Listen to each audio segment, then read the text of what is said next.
Olá pessoal, vamos lá para o nosso último vídeo, né, dessa série sobre as excludentes de ilicitude.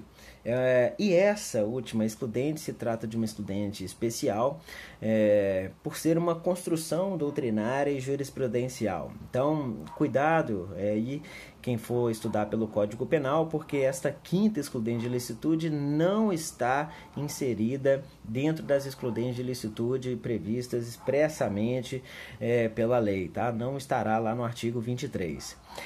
Daí dizer, e essa aqui já é uma informação importante, apesar de ainda introdutória, daí porque boa parte da doutrina se refere a essa excludente de ilicitude como uma causa supralegal de exclusão de ilicitude. O prefixo supra está relacionado justamente a estar fora, né? Supralegal, então estar fora da lei. Então, cuidado. Então, repetindo, o consentimento do ofendido é uma causa supralegal de exclusão de ilicitude. Tá bem? Então, não tem nem menção, nem explicação, muito menos explicação pelo nosso Código Penal. Bom, temos que tomar um pouquinho de cuidado com essa excludente, porque apesar do título ser muito fácil de ser compreendido, ele tem limites que não está no título, tá? Então, cuidado com esse instituto. A moral da história é tranquila. Então, certas ofensas, quando são praticadas com o consentimento da pessoa ofendida, deixam de ser consideradas um ataque ao direito, né? Se o detentor do direito, se o detentor do bem jurídico concorda e às vezes até pede, né, para que determinada ofensa seja realizada contra ele, isso não há, várias vezes, na maioria dos casos, não haverá portanto, justificativa por uma intervenção jurídica e muito menos jurídico-criminal. Então, só que para o consentimento do ofendido, e aqui muita atenção daqui para frente, para o consentimento do ofendido ser juridicamente válido,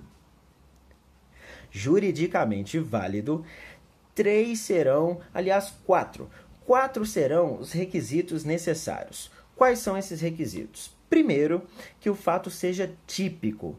Isso aqui parece óbvio, mas não é tanto. Porque algumas vezes o consentimento do ofendido afasta a própria tipicidade. Imagine, por exemplo, os casos de invasão a domicílio, né?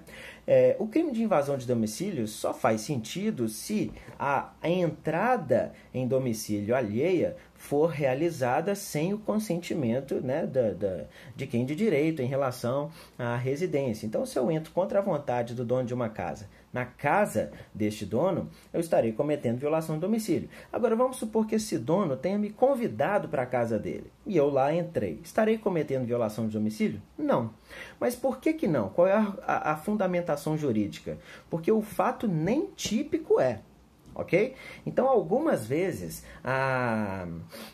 o consentimento de uma pessoa afasta a própria tipicidade. Só que nós não estamos, nesse momento, estudando a tipicidade. Nós estamos estudando a antijuridicidade e, principalmente, as causas que excluem a antijuridicidade.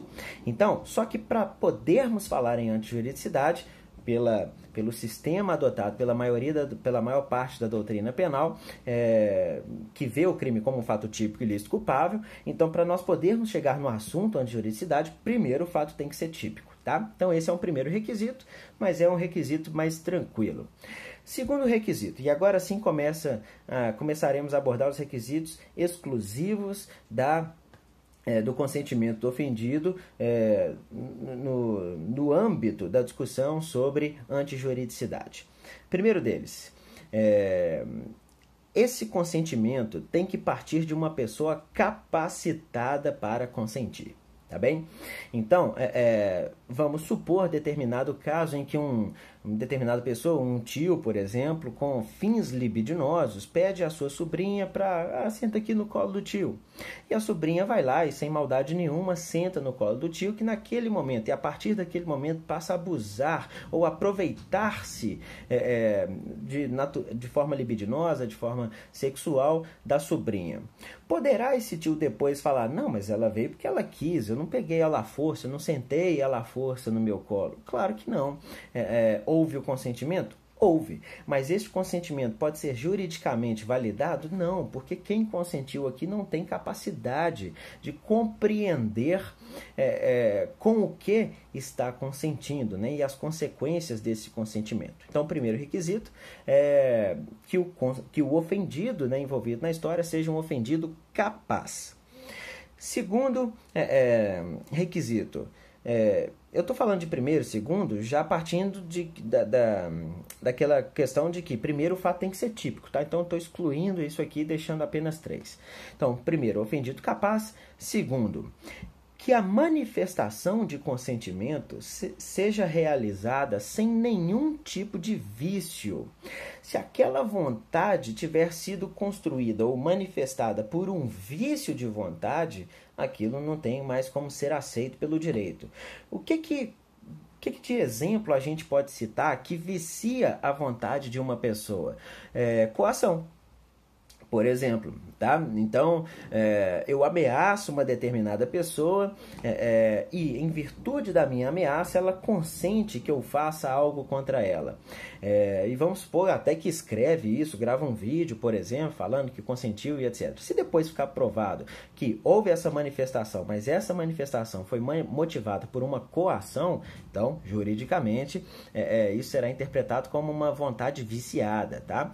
Além da coação, por exemplo, fraudes. Então, se uma pessoa tá lá o contrato bonitinho com a assinatura dela e etc. Só que se na assinatura, se no conteúdo do contrato estiver algo absolutamente diverso daquilo que foi combinado nos momentos anteriores à assinatura do contrato, aquela assinatura ela foi obtida mediante uma fraude. Então, é uma manifestação de vontade, sim, mas é uma manifestação de vontade viciada, portanto, será juridicamente invalidada.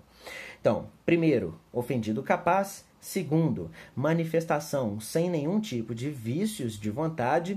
Terceiro, e eu posso afirmar que é o mais importante aqui, o bem jurídico em questão, eu estou falando mais importante principalmente para concurseiros, provas, etc. Tá? O bem jurídico em questão tem que ser um bem jurídico disponível. Não existe o consentimento do ofendido para efeitos de exclusão de licitude quando os casos envolverem bens jurídicos indisponíveis. Exemplo de um bem jurídico indisponível: vida. Vinícius, mas a pessoa pode ter ou não ter vida, ela pode tirar a sua própria vida a qualquer momento. É verdade, mas a palavra disponibilidade no direito não se resume a ter ou não ter. Se resume a um conjunto de coisas que incluem o ter ou não ter. Então, um exemplo aí de como que a vida seria disponível. Então, eu chegaria num dia para você e falaria: poxa, fulano, ciclana, eu tô te achando meio borocochô, meio cabisbaixo e tal. Você quer um pouquinho de vida emprestado? Entende? Poxa, acordei hoje muito mal, tô tristinho e tal, tô cansadão, e vou fazer prova, preciso de vida, vou ali na farmácia comprar um pouco de vida. Entende? Então, a disponibilidade envolve uma série de coisas, que não é só ter ou não ter, mas é poder incrementar, poder reduzir, poder emprestar, enfim, uma série de outras coisas, tá? Enfim, então a vida é um bem totalmente indisponível, motivo até pelo qual o Brasil não trabalha... Um dos motivos, né, que eu digo, o Brasil não trabalha com a possibilidade da eutanásia ser um direito por enquanto. Então, se determinada pessoa vai visitar no hospital seu pai, seu avô, por exemplo, extremamente mal e etc. E o seu pai, o seu avô chega e pede: poxa, eu não quero esse tipo de vida, por favor, desligue os aparelhos para mim, tá tudo bem, eu quero isso. E o filho, solidário ao sofrimento do pai ou do avô, vai lá e desliga os aparelhos que mantêm a pessoa viva e conduzindo-a, portanto, à morte. Pode ela alegar consentimento do ofendido? Não. Quer dizer, pode, mas não vai ser aceito como uma causa plausível, um fundamento jurídico para a exclusão da ilicitude, tá? Por ser a vida um bem indisponível. Ok?